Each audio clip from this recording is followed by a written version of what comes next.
రంగారెడ్డి జిల్లా షాద్నగర్ పోలీసులు గంజాయిని పట్టుకున్నారు. తాండూర్ ఎక్సైజ్ కార్యాలయంలో సీజ్ అయిన గంజాయిని బయటికి తీసి ఓ ఎక్సైజ్ కానిస్టేబుల్ తన బంధువు ద్వారా విక్రయించేందుకు తీసుకెళ్తూ ఉండగా పోలీసులు పట్టుకున్నారు. పట్టణంలోని ఫరూక్ నగర్ ఈద్గా వద్ద పోలీసులు వాహనాలు తనిఖీ చేస్తూ ఉండగా అంజద్ అనే యువకుడి చేతిలో కవర్ అనుమానాస్పదంగా కనిపించడంతో చెక్ చేసినట్లు సీఐ విజయ్ కుమార్ తెలిపారు. ఇక కానిస్టేబుల్ తనకు గంజాయి ఇచ్చినట్లుగా చెప్పాడని వివరించారు. ఈ కేసులో ఎక్సైజ్ కానిస్టేబుల్ గులాం సుల్తాన్ అహ్మద్తో పాటు అంజద్ను అరెస్ట్ చేసి రిమాండ్కు తరలించామన్నారు.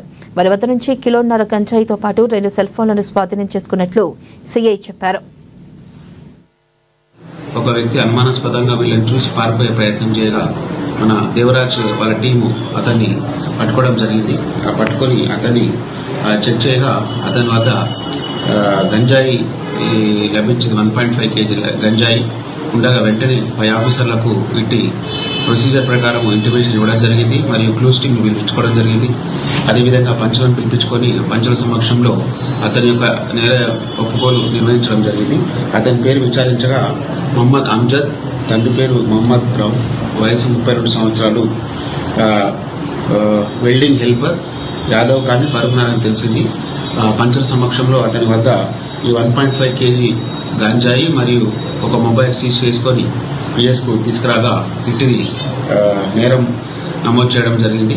నేరంలో పరిశోధనలో భాగంగా ముద్దాయిని తదుపరి దర్యాప్తులో విచారించగా అతనికి ఇట్టి ఒక గంజాయి 1.5 కేజీ గంజాయి తన బంధువు అయినటువంటి గులాం సుల్తాన్ అనే వ్యక్తి, ఇతను తాండూర్ ఎక్సైజ్ కానిస్టేబుల్గా పనిచేస్తున్నాడు. అతను